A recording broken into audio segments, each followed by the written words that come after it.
Ya, selamat malam Mitra Bos. Saatnya di malam hari ini ya, kembali kita ketemu lagi di acara Jagung Sejarah. Jagung Sejarah bersama teman-teman dari Yayasan Harga Kencana, satu yayasan bergerak dalam bidang penelusuran penelitian sejarah Kota Pati khususnya. Dan malah di malam hari ini masih tetap temani sama Pak Dr. Andes Joko Anjono. Selamat malam Pak Joko. Selamat malam.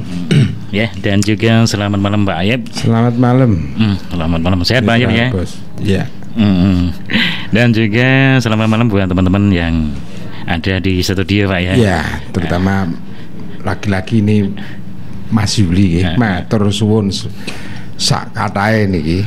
atas juga Bu Yuli. Juga Bu Yuli yang sudah repot-repot memberikan suguhan. Juga ada Mas Sam juga ya. Ya, Mas Sam, Asus ya. Dan di malam hari ini kita akan membahas tentang kayu beralit Pak ya. Iya, kayu beralit. Kayu beralit. Jadi dinasti kayu beralit kita bedah dulu. Sampai melanjut kemarin yang tentang Dharma Kusuma sebagai ya, putra generasi kayu beralit. Tapi nanti kita juga Pak Joko, kalau memang habis besok kita membahas tentang, karena Pati ini kan ada dua dinasti, Ngerang juga kayu beralit. Ya, untuk sementara ini kita kupas dulu kayu beralit. Soalnya ini cukup rumit. Ya. Bukan datanya sangat minim. Jadi saya mencoba. Jadi ini masih debatable gitu loh. Analisa ya Pak ya. Ya, analisa saja gitu loh. Bukan 1 jam cukup, bukan Pak ya. Masih panjang. Ya oke Pak. Dan sebelum dilanjutkan lagi, kita membahas tentang kayu beralit dan juga Dharma Kusuma Pak. Kita dengarkan dulu yang lewat ini. Arbos FM, Bandar Dangdut Kota Pati. Kita lanjut lagi untuk Jagung Sejarahnya di malam hari ini, dan kita akan membahas tentang kayu beralit Pak ya. Kayu beralit, ya dinasti kayu beralit. Bagaimana Pak ceritanya tentang kayu beralit itu Pak? Begini. Jadi lebih dulu kita simak dulu ya cerita tutur yang berkembang dari Pati. Terkait dengan yang dianggap sebagai kayu beralit Pak. Adipati Pati yang pertama. Secara umum oleh pihak Pemda menyatakan adalah Sambronegoro. Tapi kemarin kan sudah kita kupas keberadaan Sambronegoro yang ternyata dari penelitian kami itu Sambronegoro tidak lain adalah Condro Adiningrat. Bupati di tahun 1900 awal. 1900 awal Pak ya. Ya, meninggalnya 1903 atau 2 sekitar itu. Artinya itu kan di zaman kolonial kan. Cuman tokoh ini diberikan semacam julukan Sambronegoro yang kemudian dalam babat Pati itu angka tahunnya itu diangkat di zaman Majapahit. Tahun 1300 itu Pak ya. Artinya teori itu kita patahkan. Kita tidak bisa menerima adanya catatan itu menyatakan bahwa Sambronegoro adalah Adipati Pati yang pertama. Itu dari babat Pati. Setelah dari naskah babat Pati itu kita tidak bisa menerima tentang keberadaan Sambronegoro sebagai Adipati Pati. Kemudian kita tinjau lagi dari beberapa tutur yang ada di sekitar Pati. Kita singgung kemarin tentang Adipati Pati yang disebut Ranggajaya. Ini yang terkait dengan cerita rebutan Lawang Majapahit itu, di mana Ranggajaya mempunyai putra Rangga Anantakusuma. yang ingin melamar atau meminang Nyai Roro Pujiwat, Putri Ngerang itu Pak ya. Ini artinya kan ada tokoh Ranggajaya sebagai seorang Adipati-pati dalam tutur. Cuman tutur ini kan jarang dianalisa. Nah, kita cermati dengan penamaan Ranggajaya maupun Rangga Anantakusuma. Kalau saya cermati di sekitar Pati ini ya, di sekitar Pati ini banyak nama-nama yang memakai nama Rangga. Rangga ini gelar, bukan nama ya. Bahkan sampai itu ada sebuah desa dengan nama Desa Ronggo di sebelah selatan. Itu masuk kecamatan mana itu Ronggo itu ya? Jaken Cawangi. Jaken ya, sekitar situ Jaken Cawangi. Belum lagi beberapa punden dengan nama Ronggo. Di Desa Berati juga ada Ronggo Boyo atau siapa itu. Artinya penamaan Rangga, bahkan di Kota Pati sendiri juga ada disebut Ronggo Wongso, Ranggan. Itu hanya sebutan.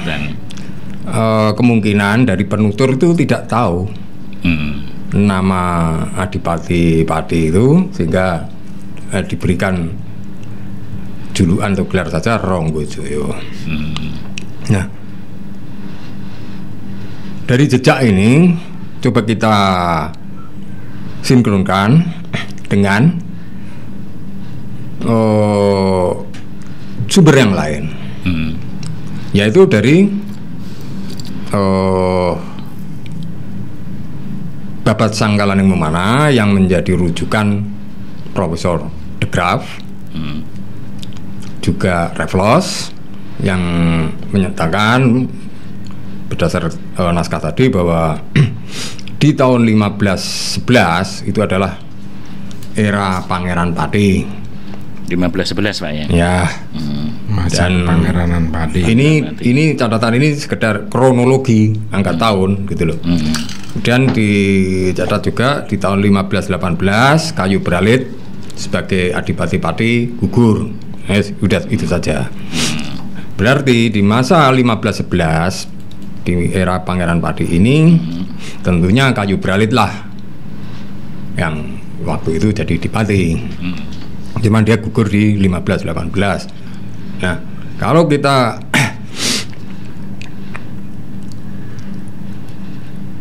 lanjutin ya dari sumber-sumber tadi, kita ketahui kemarin sudah kita jelaskan juga dari beberapa karya Pak Agus Sunyoto. Ini dia mungkin berdasar dari Serat Kandaning Ringgit Purwo, menyebutkan ada Dipati-Dipati dengan nama Jatikusumo dan Dharmakusuma. Nah, mereka ini baik Jatikusumo dan Dharmakusuma adalah putra-putra Kayu Bralit. Nah, kemudian hanya dalam bukunya Pak Agus memang tidak banyak dijabarkan siapa dan dari mana Kayu Bralit gitu loh. Ya, yang menjadi permasalahan di situ. Nah, ini saya sendiri mencoba menganalisa ini berdasarkan nama Kayu Bralit. Coba kita urai di situ. Masalah lebih dulu Bralit. Jadi Bralit apa ini maksudnya? Bralit kemungkinan ini adalah Bra-alit. Bra-alit. Semacam Brawijaya. Brawijaya. Nah, Brawijaya terakhir itu juga disebut dikatakan Raden Alit. Raden Alit. Ini yang menjadikan sedikit kekaburan ya. Kalau dikatakan Bralit adalah Bra Alit atau kepanjangannya adalah Batara Alit. Nah, pengertian Batara Alit ini adalah semacam raja muda. Demikian juga kalau kita rujuk dari Babat Jawa, kalau Brawijaya terakhir itu juga dinamakan Raden Alit, pengertiannya mungkin dia juga semacam raja muda. Raja muda. Kalau kita tarik pandangan bahwa yang dimaksud Brawijaya terakhir itu adalah Ranawijaya yang berkuasa di Daha sebagai atau sinonim dengan Raden Alit atau Raden Angkawijaya. Ini versi Babat Jawa ya. Angkawijaya kan ini kan Raja Amarta yang terakhir. Nah, ini tentunya Ranawijaya ini juga sebagai raja muda, menggantikan raja yang sebelumnya gitu. Nah, adapun yang Kayu Bralit atau Batara Alit ini ternyata adalah yang menjadi penguasa di Pati. Kita kaitkan dengan sebutan di sini bahwa di era 1511 itu adalah masa Pangeran Pati. Berarti bahwa kalau Batara Alit atau Bra Alit ini sebagai pangeran, tentunya Kayu Bralit ini paling tidak adalah Trah Majapahit. Nah, kemudian kita cari lagi rujukan yang lain. Sementara yang disebut kayu ya. Informasi lain ada yang mengatakan bahwa istilah kayu itu diambil dari istilah bahasa Arab koyun, yang artinya pangurip-urip. Kayun pangurip-urip. Nah, ada yang menyebut gitu.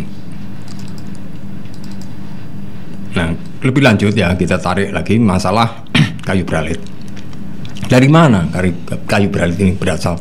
Kok tiba-tiba dia itu berkuasa di Pati? Ini saya mencoba saja menganalisa, sangat spekulasi memang. Ini debatable. Jadi di masa itu ya, di masa-masa Kayu Bralit menjadi Adipati-Pati ataupun menjadi raja muda di Pati, karena dia bergelar Batara Alit, adalah sebagai pangeran atau raja muda. Tidak berbeda misalnya dengan Bri Lasem, Bri Pajang dan yang lain-lain sebagai raja muda yang tersebar di wilayah Majapahit. Sementara pusat kekuasaan Majapahit kan di wilayah Trowulan atau Daha gitu ya. Nah, saya mencoba melihat ada dari sejarah Banten ini, buku sejarah Banten. Ada yang menyebut sejarah Banten rantai-rantai. Juga dari Hikayat Hasanuddin. Dalam buku-buku itu ada disebut bahwa di masa itu di Jepara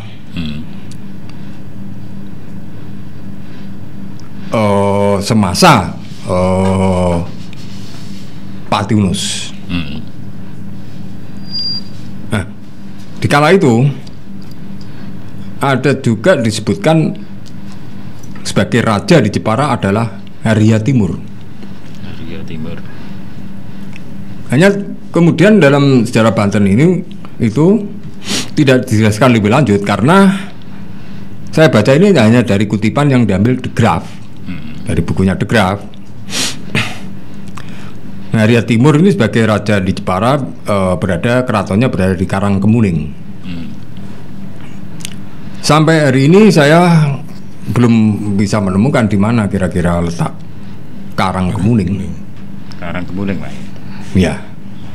Tapi kalau melihat beberapa situs yang diduga keraton-keraton di wilayah Jepara, itu justru letak keraton di Jepara ini bukannya di Jeparanya, yang lebih awal justru di wilayah Krian. Krian ini daerah mana itu? Dari Kudus itu Pak. Ya dari Kudus, Tangan, Mayong ya itu ada Krian. Nah itu ada situs-situs baik Beteng, Sitinggil dan sebagainya itu. Diperkirakan di situ. Nah tentang terkait dengan Kayu Beralit Pak. area timur yang di Jepara tadi, di mana itu semasa dengan Pati Unus. Pati Unus itu menjadi dipati di Jepara. Diperkirakan ya dia menjadi dipati itu sekitar sudah tahun-tahun 1507 kalau tidak salah ya. Nanti bisa kita tinjau lagi itu. Nah, kalau ternyata bahwa ada sosok kayu beralit di Pati, dan tentunya lah tidak mungkin kalau di Jepara itu ada dua penguasa ya. Ada Pati Unus dan ada Timur. Salah satunya tentunya harus bergeser. Nah, apakah mungkin area timur ini adalah kayu beralit? Mengapa saya katakan demikian? Saya melihat dari jejak nama dari akar nama Timur.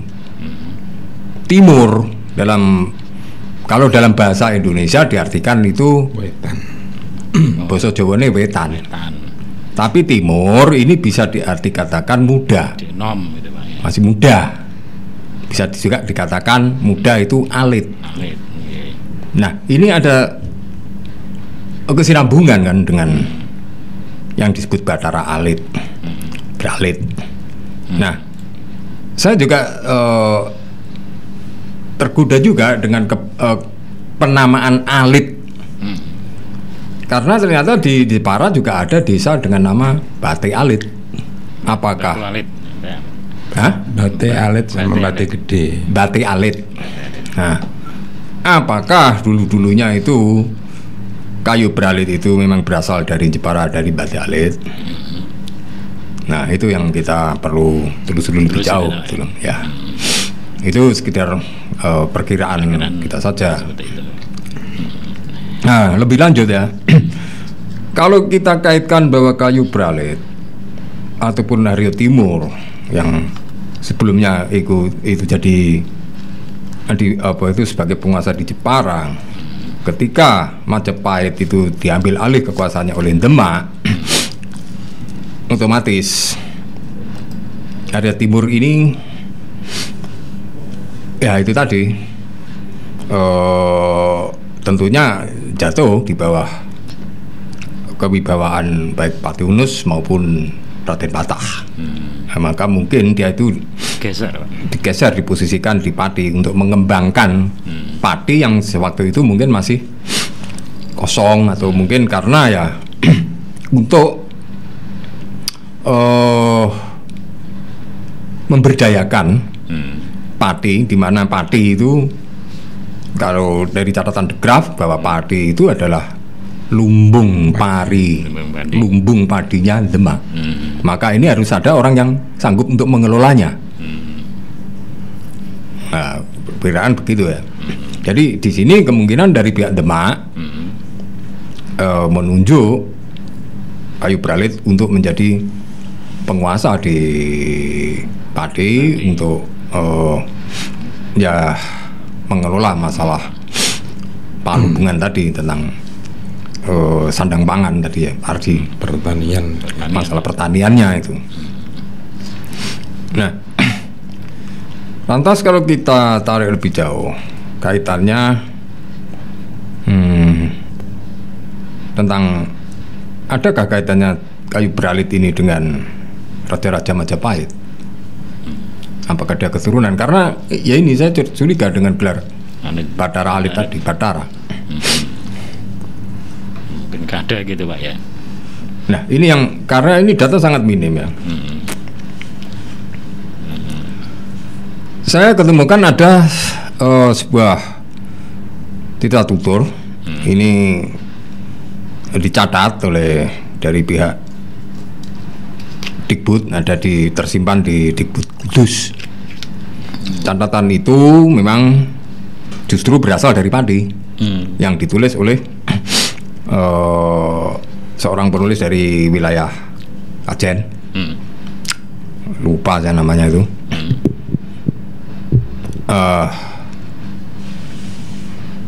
Bukan Pak Iskandar. Bukan Pak Iskandar, bukan. Waktu itu kan untuk kepentingan pentas ketoprak, maka dari ketoprak Tulungagung itu minta tolong untuk penulisan itu. Nah, naskah itu ditulis berasal dari tulisan atau naskah-naskah karya siswa-siswa Kadilangu. Itu menurut yang dari pihak ketoprak Tulungagung, ketika dia melihat buku kuno itu ada sedikit tulisan yang sudah kabur bahwa naskah itu berdasar dari naskah siswa-siswa Kadilangu. Nah, kita ketahui bahwa Kadilangu adalah dulunya adalah tempat domisilinya Sunan Kalijaga. Nah, lebih lanjut tentang ya tadi naskah itu tadi. Tentang naskah tadi ya. Ini di dalam naskah itu diceritakan ya. Ini sudah diceritakan di mana Majapahit sudah runtuh dan Demaklah yang kemudian mengambil alih kekuasaan. Dalam cerita itu dituturkan bahwa Brawijaya terakhir dia semacam melarikan diri atau mungkin dia itu menyamar dalam penyamarannya sebagai pengemis atau mungkin juga sebagai brahmana atau biksu yang suatu saat ketemu dengan Sunan Bonang. Ini dalam tutur itu. Kemudian oleh Sunan Bonang, jadi singkat ceritanya begitu.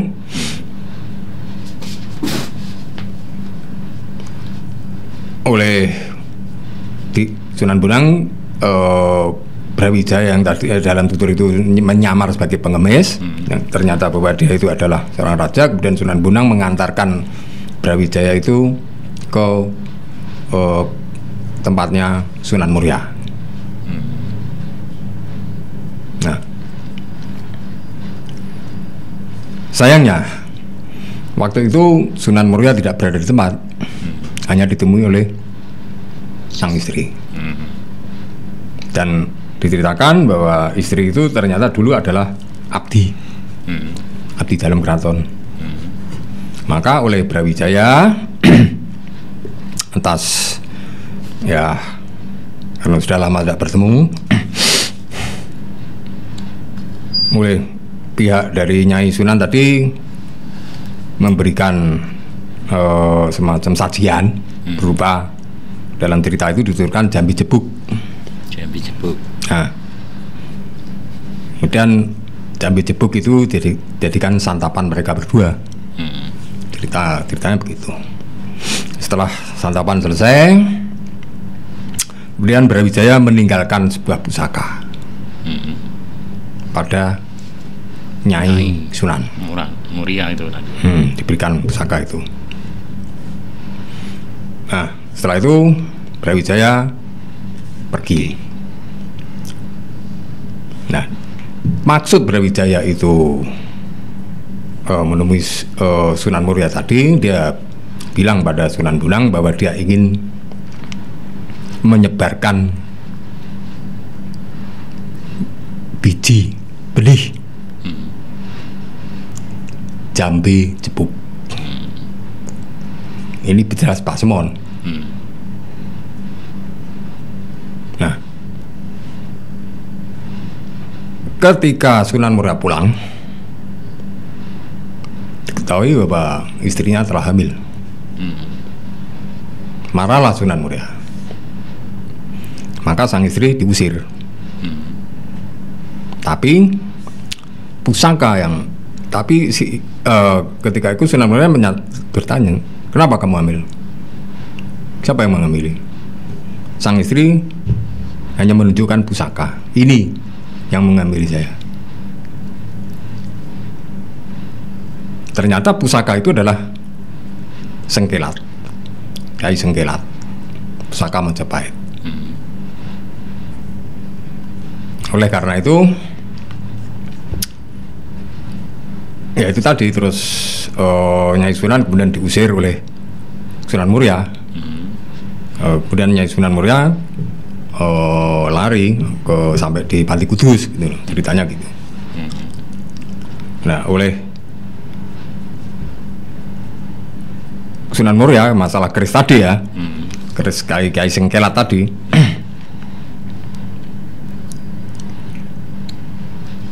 Sunan Muria khawatir kalau dia menyimpan keris Kyai Sengkelat ini akan diketahui oleh Demak, pasti direbut. Maka dia samarkan keris itu, dia kubah menjadi keris rambut pinutung. Dalam ceritanya begitu. Ini semua adalah pasemon.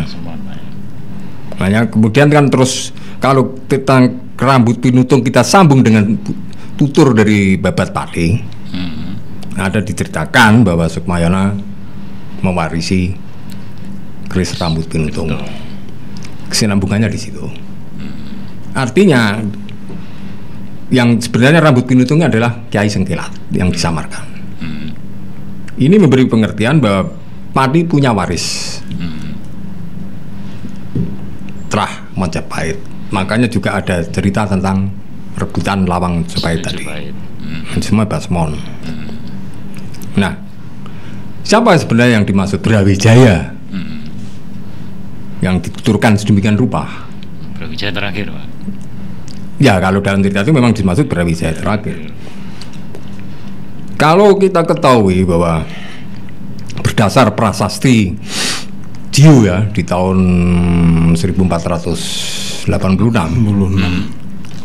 ada dua raja terakhir di masa Majapahit, kakak beradik, yaitu Wijaya Kusuma dan Rana Wijaya. Kalau Rana Wijaya diketahui bertahta di Daha, Kediri. Lantas di mana tahta Wijaya Kusuma? Nah, dari prasasti Jiu itu sendiri jelas disebut dia menyandang gelar Sri Maharaja Sri Girindrawardana Sri Singawardana Dyah Wijaya Kusuma Batara I Keling. Artinya Wijaya Kusuma ini sebagai Batara di Keling. Nah, ini Keling di mana? Ada Keling Jepara, Pak. Kita ketahui di wilayah Muria Jepara itu di utara ada Keling. Kalau sumber dari prasasti itu kita kaitkan dengan tutur dari Kudus tadi, keberadaan penyamaran dari Brawijaya tampaknya saling berkait. Tapi kenapa di Daha Kediri juga ada desa Keling? Keling. Oh, ada Pak di situ, Pak. Disebut Keling Daha. Keling Daha. Artinya di sini ada pergeseran kekuasaan. Hampir semua catatan sejarah ya jarang mengungkap masalah Wijaya Kusuma pasca 1478 yang secara klasik dianggap sebagai runtuhnya Majapahit dengan sengkalan Sirno ilang kertaning bumi. Ini menurut Serat Kondo. Tapi dari Serat Pararaton Sunyonora Yuganing Wong. Nah, padahal dalam tahun 1486 masih ada prasasti yang menyebutkan adanya dua raja. Berarti Majapahit waktu itu belum runtuh. Belum runtuh, Pak ya. Hanya saja prasasti ini yang membuat adalah Ranawijaya. Wijaya. Berarti ada angka tahun dari 1478 sampai 1486. Inilah keberadaan masa Wijaya Kusuma yang tidak tercatat, lenyap dalam sejarah. Ya Pak, oke Pak, sebelum kita lanjutkan lagi Pak untuk ceritanya, Pak, menarik sekali sampai lupa iklannya Pak ya. Kita kasih dulu yang lewat ini Pak.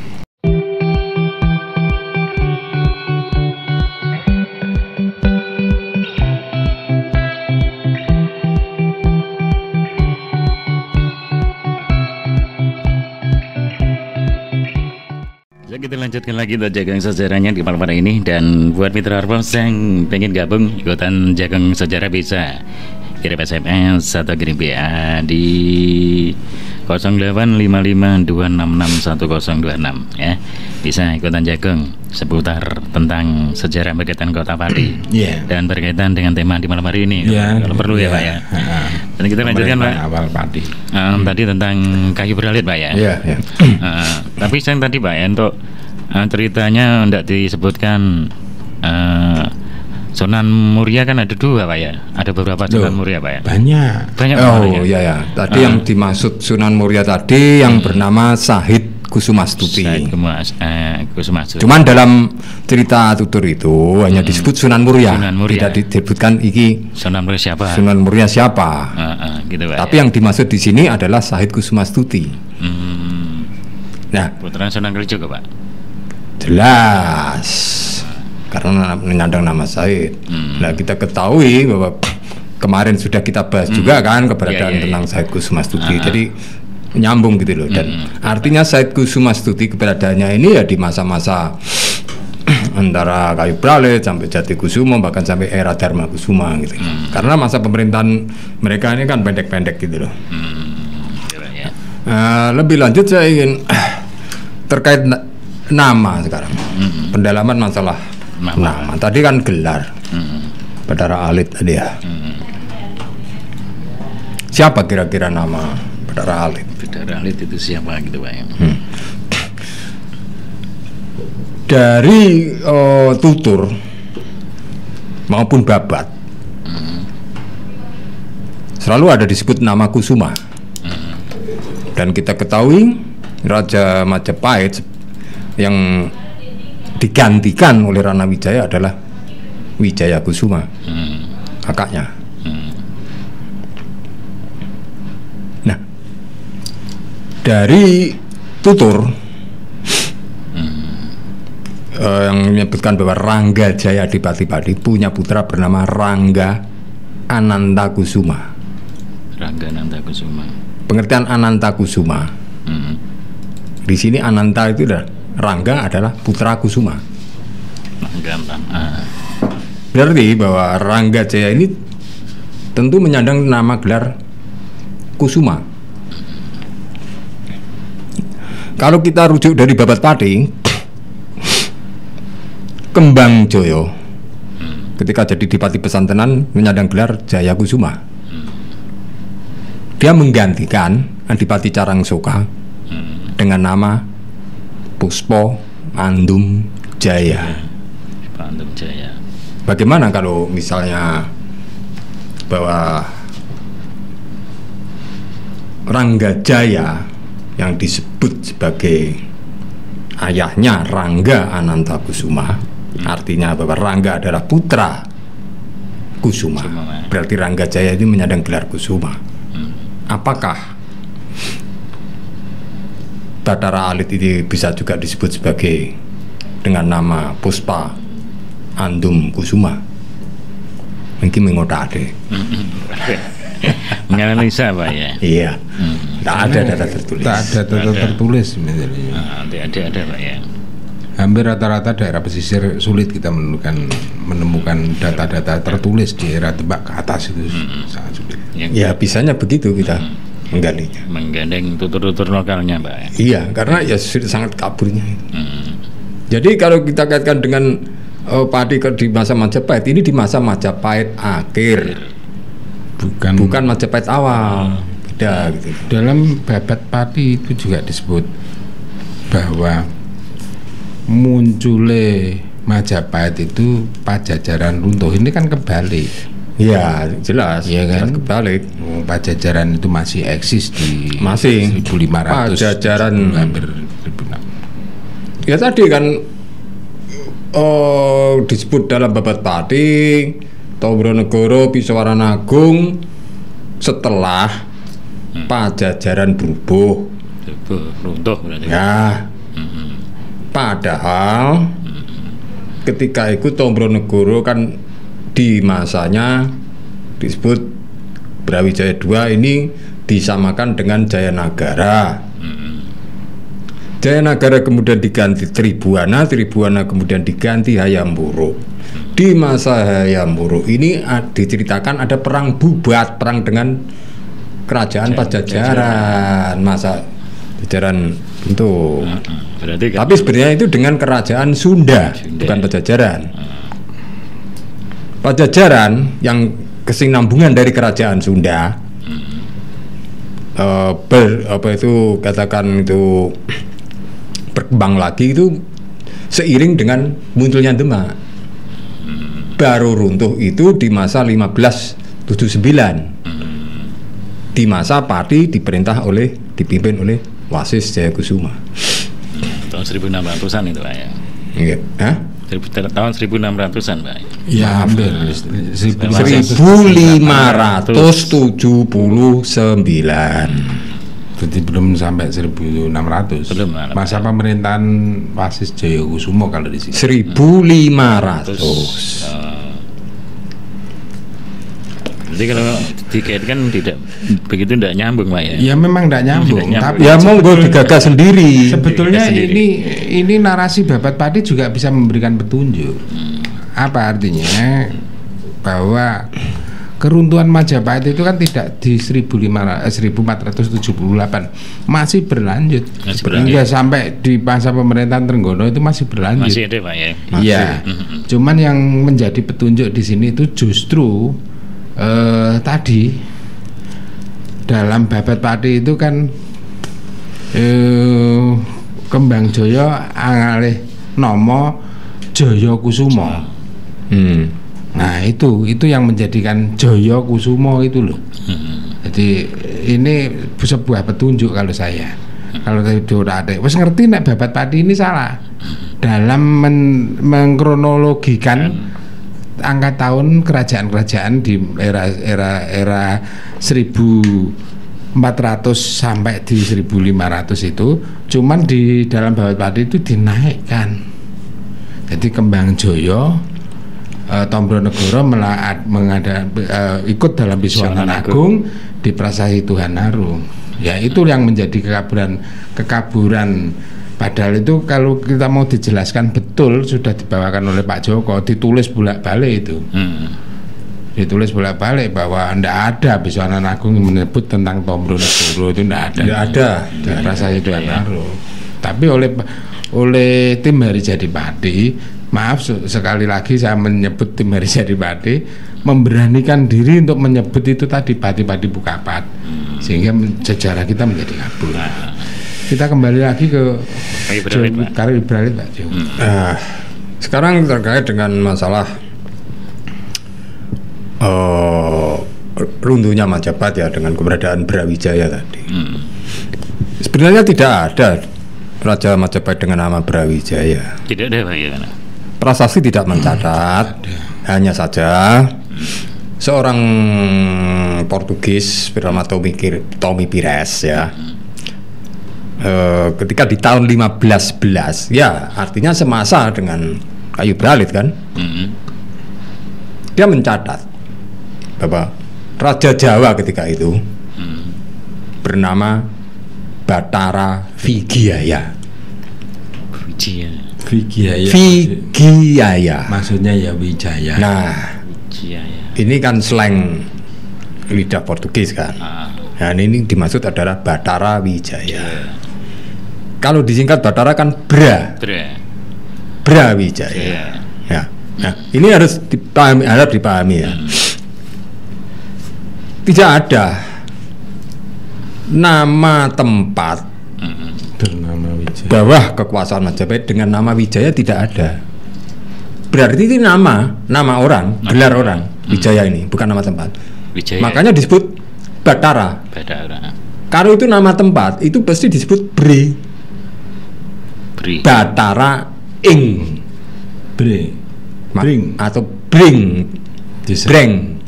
Maka disingkat jadi Bre. Itu menunjukkan nama tempat. Nah, Bra itu. Kalau Bra kemudian ada nama Wijaya, Bra, Alit, berarti itu nama, bukan tempat gitu loh. Batara. Makanya kayak disebut Bre Lasem, Bre Pajang. Penguasa Pak, seperti penguasa Pak. Iya. Batara ini tidak lain ya Baginda lah gitu loh. Baginda. Nah, terkait Brawijaya ini, nama Brawijaya ini memang tidak ada tertulis dalam prasasti apapun di Majapahit. Tidak ada Pak ya. Tidak ada. Tapi kalau orang-orang menyebutnya Brawijaya. Itu karena babat tanah Jawa yang menjadi babon sejarah Jawa, produk Mataram. Iya. Itu loh. Masalahnya itu. Kalau di mana-mana kan peninggalan Brawijaya. Lihat saja seluruh prasasti Majapahit, gelar-gelar raja-raja Majapahit itu panjang-panjang. Panjang. Tidak ada sebutan Raja Majapahit dengan angka Brawijaya 1, 2, 3, 4. Tidak ada. Dalam naskah babat Jawa hanya disebut Raja Brawijaya cuma 5. Dan laki semua. Padahal Raja Majapahit itu lebih dari 5. Ada wanitanya Pak. Ada wanita sampai 2. Ada Tribuana, ada Ratu Suwita. Hanya dalam tutur hanya ada disebut dalam serat Damarwulan disebut Ratu Majapahit, Ratu Kencana Wungu, istrinya Damarwulan itu. Hanya itu saja. Tapi tidak ada tercatat dalam babat Jawa. Babat Jawa laki semua Pak. Makanya itu artinya kan meragukan kan tentang istilah apa itu Raja Majapahit dengan nama Brawijaya itu. Lantas siapa yang dimaksud Brawijaya dalam babat Jawa? Jawa itu Pak. Bisa saja itu bukan raja, bisa saja itu patih. Nah, tentang kaitannya itu ya, kalau kita duga itu bahwa yang dimaksud Brawijaya itu adalah patih. Nah ini juga saya merujuk dari babat Banten lagi, menjadi rujukan De Graaf. Disebut dalam babat Banten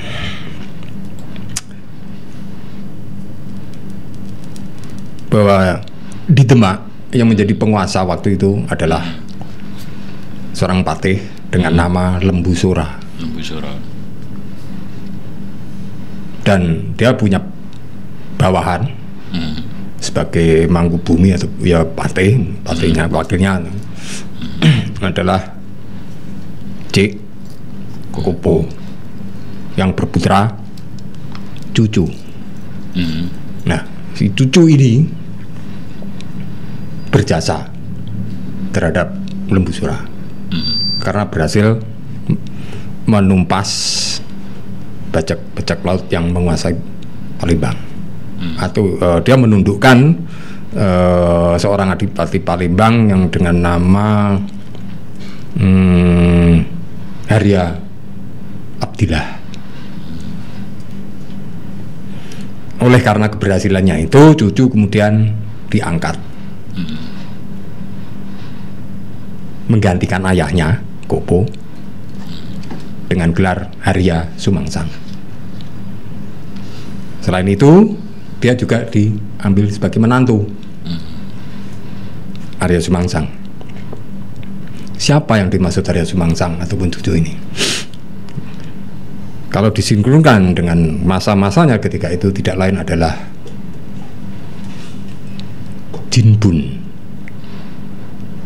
atau Raden Patah. Nah, dalam tutur cerita Banten, dari sejarah Banten,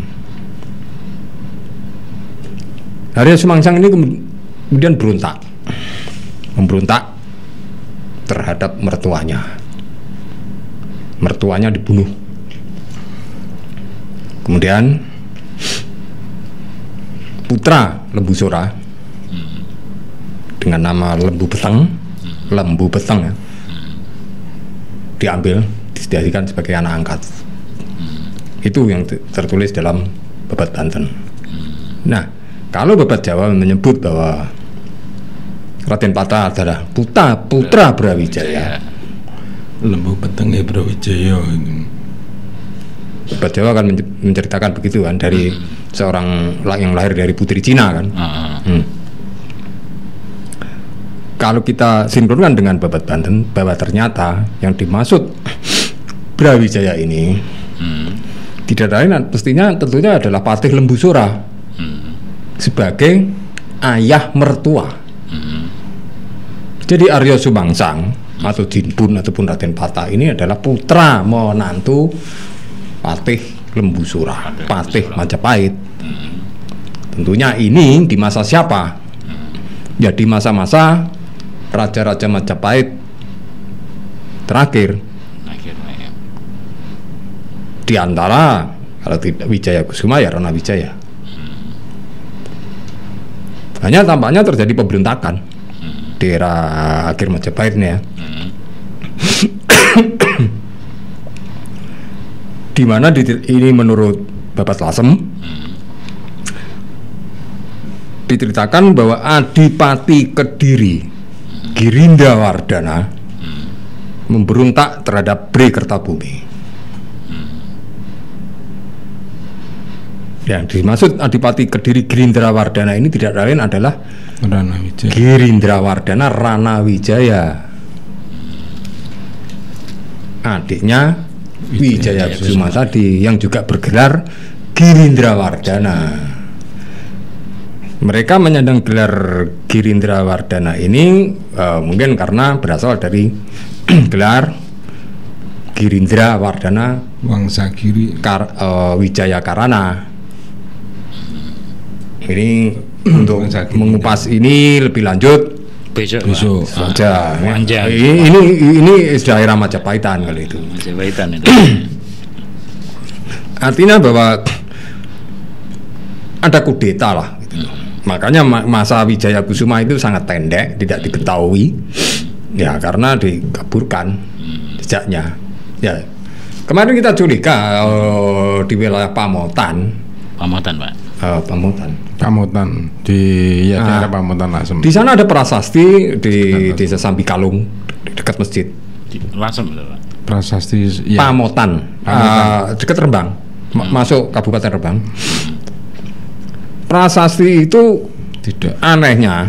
Jadi ceritanya prasasti itu dulunya itu terbungkus pohon. Pohon itu tumbang, baru tampaklah prasasti itu. Tapi prasasti itu tidak ada tulisannya, hanya tulisan selarik kecil saja seukuran 1 cm tingginya. Kecil. Ada artinya, Pak? Maaf ya, prasasti itu Tingginya hampir 1 meter besar, Mas. tinggi sedada gitu lah ya. Hurufnya cuma sebaris. Jangan dulu tanya artinya, baca aja tahu. Gitu loh. Hilang. Dan tulisan itu hilang yang bawah gitu loh. Jadi tidak mungkin lah kalau prasasti itu terbungkus pohon, kalau masih ada huruf-hurufnya pasti ya aman. Baca kan. Nggak mungkin kan masa tulisan terbuat dalam batu yang sekian abad terbungkus dalam pohon bisa hilang? Kan aneh. Artinya tulisan itu sejak awal dulu sudah dihilangkan. Jadi saya mencurigai itu ada kesengajaan. Bentuknya kayak terhapus gitu ya, Pak? Iya, Iya, Mas. Kita curigai itu. Bukan pecah atau apa, tapi terhapus. Terhapus ya. Iya. Kerak mungkin, Pak. Bisa jadi. Ya itu nanti biar arkeolog yang Orang wani spekulasi, Mas. ya biar Jangan. arkeolog yang Bagun apa lah. itu. Tapi konon katanya sudah diteliti dari pihak Prancis Sudah. juga. Didatangi oleh pihak dari Prancis juga Belar. Disebut prasasti Sambi Kalung. Sampai kalau. Karena dililit oleh akar pohon sambi. Terus disebut Sambi prasasti Kalung. Sambi Kalung. Oh, ya, Dan Sambi desanya Kalung, memang Sambi Kalung ya. Ya memang di desa Sambikalung, desanya Sambikalung. Sambikalung. Pohonnya namanya pohon Kusambi, Kesambi. Kesambi. Tuh. Oke Pak, sebelum dilanjut lagi Pak, kita kasih dulu yang lewat ini Pak. Argos FM Sip Margosip Top Markotop Jos Margonjos. So, kita lanjutkan lagi untuk jagang sejarahnya di malam hari ini. Dan buat mantan Arbos yang ingin ikutan jagang, silakan saja bisa kirim SMS atau kirim di 085526661026. Akhirnya Pak Jaga Pak Ayib, wah waktunya sudah 1 jam lebih Pak. Iya Pak ya. Iya betul. Dan mungkin ada tambahan Pak tentang kayu beralih tadi. Kita rasa cukup aja karena kebanyakan materi kita sendiri juga akan menyampaikan. Nah jenis sejarah Mas, kita pakai Panjang, 10 jam, kalau perlu 5 hari berturut juga tidak bakalan habis. Entah kayak bagus sekilo Pak. Wah iya. Tadi untuk kayu beralihnya kira-kira siapa Pak ya? Mungkin sedikit kesimpulannya itu Pak. Kesimpulannya tadi yaitu bahwa kalau dalam tutur itu disebut Rangga Jaya, karena dia berputra dengan nama Ronggo Anantakusuma. Berarti dia Ronggo ini ada putra Kusuma. Jadi berarti yang dimaksud bahwa Rangga Jaya ini dengan nama Kusuma. Nah ini saya kaitkan dengan Babat Padi bahwa ketika Kembang Joyo ini dengan menjadi Adipati Pesantren dengan nama Jaya Kusuma, dia menggantikan Puspa Andum Jaya sebagai Dipati Carangsoka. Nah, ini saya sinkronkan saja gitu loh. Kita ada aja. Adakah kemungkinan bahwa Puspa Andum Jaya ini juga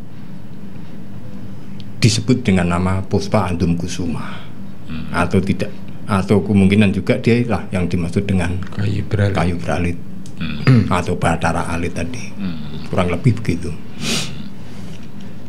Hanya saja cerita Babat Padi kan, Babat Padi itu kan dibikin pasemon, dikaburkan gitu loh, tentang bahwa sebenarnya padi, penguasa padi itu sebenarnya adalah Trah-Trah Majapahit. Disimpulkan dengan rebutan Lawang Majapahit. Karena yaitu tadi ketika era Jatikusumo diberontak, ditumbangkan oleh Trenggono dan sebagainya. Jadi ada tabu politis, wadi yang disembunyikan di sini, sehingga kita kabur dan mengenai sejarah. Dan mungkin zaman dulunya banyak kalau cerita tentang sejarah padi takut Pak ya. Iya. Mungkin ada tambahan tentang tadi kayu beralit Pak. Iya, kesimpulannya tadi kita sudah jelaskan ya, bahwa jadi beralit itu kami duga adalah Puspa Andum Joyo Kusuma ya. Kalau dalam tutur dalam Babat Padi kemungkinan itu adalah yang disebut Adipati sebagai Adipati Carangsoka dengan nama Puspa Andum Joyo. Ya itu kita otak-atik tadi kemungkinan juga dengan nama Andum Kusumo. Dan keputusan ini bukan sebuah keputusan ya. Nanti kalau ada bukti yang memang benar, kalau kita ada prasasti lah itu, nanti kita akan catatan itu bisa kita manut karo prasasti. Kalau tidak ada ya, kalau tidak ada ya sementara ini kesimpulan itu yang. Kalau mungkin ada penemuan lagi Pak. Penemuan atau beberapa tokoh atau pengamat sejarah yang lebih tahu ya saya tak melu sinau itu saja. Mungkin ada yang punya naskah mungkin Pak ya. Ya, mungkin ada catatan-catatan kuno yang ditemukan lagi. Kita bisa untuk referensi ya. Gitu Pak Joko sama Pak Ayib. Ya kalau tidak ada tambahan terima kasih. Ya di malam hari ini bisa ketemu lagi untuk acara jagung sejarah di hari yang sama Selasa Pak ya. Selasa. Kalau bisa jamnya rada maju sedikit Pak. Gitu ya. Jam 8 kurang gitu loh Pak. 8 kurang. Oh iya, biar kasihan sing sing kita sing rada adah-adah lho Pak. iya durasi lah Mas ya. Iya. Itu Pak Joko Pak Aja matur suwun. Terima kasih. Selamat malam dan juga buat Mitra Arpas akhirnya kelar juga acara Jagung Sejarah di malam hari ini bersama teman-teman dari Yayasan Arga Kencana 1. Yayasan bergerak dalam bidang penelusuran dan penelitian sejarah Kota Pati khususnya. Matur suwun, sampai jumpa.